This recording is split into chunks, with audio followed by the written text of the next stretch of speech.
नमो नारायण, जय महाकाल, जय मां बगलामुखी। सभी मेरे दर्शकों का बहुत बहुत स्वागत है। आशा करता हूं आप सभी लोग स्वस्थ होंगे, आपकी आध्यात्मिक उन्नति आगे बढ़ रही होगी।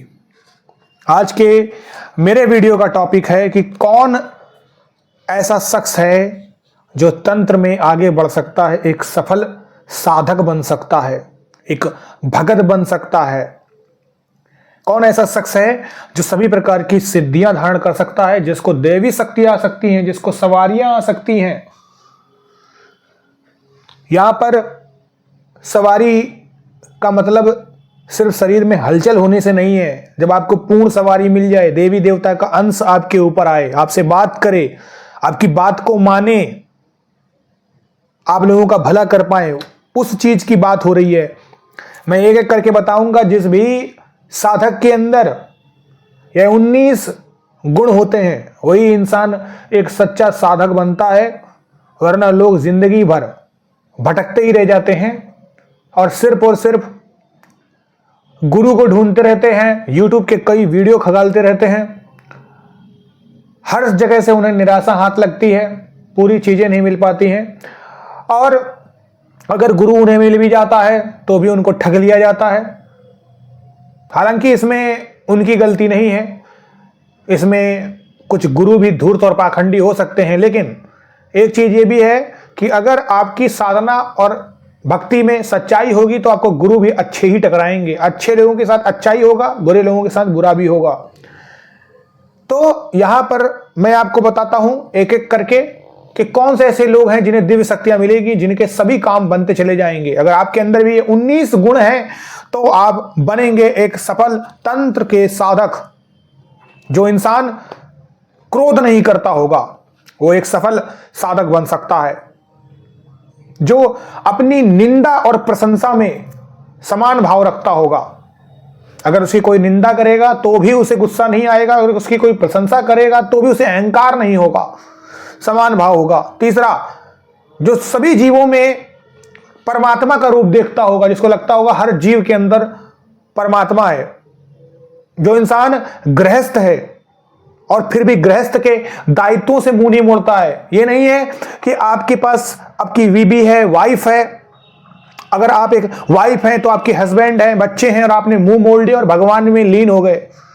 अगर ईश्वर ने आपको कर्म करने के लिए इस धरती, इस कली में भेजा है तो यह भी आपका एक कर्म ही है।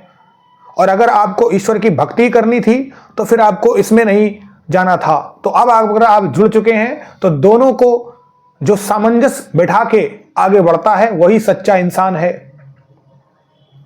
तो दोनों में अगर आप सामंजस्य बिठाते हैं तो आप एक सच्चे साधक हैं। जो इंसान महिलाओं से, औरतों से मां का व्यवहार करता है, हर इंसान को मां की दृष्टि से देखता है। जो इंसान अपने आप को भूल रहा है, अपने आप को भूल गया, दूसरों के लिए जी रहा है। जिस इंसान को धन, मान, प्रतिष्ठा, ऐश्वर्य, इस किसी भी चीज की कामना ना हो, जिसने सांसारिक सुखों का त्याग कर दिया हो, जिसके अंदर अपने लिए थोड़ी सी भी सुख की भावना ना हो, जिसके अंदर एक संयम हो, वाणी में मधुरता हो, स्वभाव उसका मधुर हो, उसके अंदर सादगी हो, दिखावा ना हो फालतू का, जिसके अंदर जानवरों के लिए, लोगों के लिए, पड़ोसियों के लिए, इंसान के लिए, अपने घर की फैमिली के लिए दया भाव कूट कूट कर भरा हो, दूसरों के सुखों से जो सुखी हो जाता हो, दूसरों के दुखों से जो द्रवित हो जाता हो, जो साम दाम दंड भेद और दूसरी नीतियों से दूसरे की कोई वस्तु को प्राप्त करने का प्रयत्न ना करता हो, यहां तक कि वो उस इंसान को किसी भी प्रकार का कोई लोभ ना हो, अपने मन के अंदर कोई लोभ ना आने देता हो। जो इंसान दूसरे के कोई भी अनर्थ जो होता है उसकी कामना इच्छा ना करता हो, स्वप्न में भी ऐसा ना सोचता हो। जो इंसान चालाक नहीं हो, कुंठित नहीं हो, ईर्ष्या देश की भावना अपने अंदर ना रखता हो। इसके अलावा जो इंसान संसार में जितनी भी चीजें हो रही हैं उसकी चर्चा ना करता हो, चुपचाप अपना काम करता हो, मौन धारण करके। जो इंसान शांत रहना सीख जाए, जो इंसान अपने कर्म में लिप्त होता हो, जो इंसान चरित्र का बहुत अच्छा हो, जो इंसान भगवान के प्रति पूर्ण आस्थावान हो। अगर कोई चीज के लिए कोई रूल्स रेगुलेशंस हैं, कुछ नियम बनाए गए शास्त्रों के, तो उसको मानने वाला हो, अपनी न चलाने वाला हो। ऐसा इंसान सत्यवान होना चाहिए। जो इंसान शरीर से, दिमाग से, मानसिक रूप से, अध्यात्म से, हर प्रकार से ब्रह्मचर्य का पालन करे। जो इंसान निडर हो, डर ना हो जिसके अंदर, जिस इंसान का मन स्थिर हो, शांत हो, जिस इंसान ने आलस आपको रोकेगा नहीं, ये मत करो, ये कठिन है।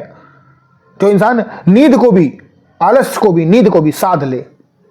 जो इंसान अपने लिए किसी से भी कभी कुछ नहीं मांगता हो, परंतु उस इंसान से जो कुछ भी मांगता हो अपनी सामर्थ्य के अनुसार दे देता हो। ऐसा नहीं है कि कोई कह दे कि अपने कपड़े भी दे दो, घर भी दे दो, सब कुछ हमारे नाम कर दो, ऐसा नहीं। तो ये इंसान जो मांग रहा है वो भी चालाक और धूर्त है। ऐसे इंसान को देना भी नहीं चाहिए, और ऐसे इंसान के लिए तो अस्त्र शस्त्र भी उठाया जाता है, ये भी हमारा धर्म कहता है। जो इंसान निस्वार्थ भाव से जाप करे, जितने जाप का संकल्प लिया है करे, मंत्र का करे, यंत्र का करे, तंत्र का करे। जो इंसान बाहरी आकर्षण में ना जाए, जो उसको बोला गया है वो उसके नियम और चीजों को अपनाए। इतनी सारी चीजों को जो इंसान ऐसा कर लेगा, वो इंसान तंत्र का तो साधक बनेगा ही बनेगा। वो इंसान एक सिद्ध योगी बनेगा, एक परम संत बनेगा, एक परम हंस बनेगा, एक दिव्य आध्यात्मिक पुरुष बनेगा, इसमें कोई शक नहीं है।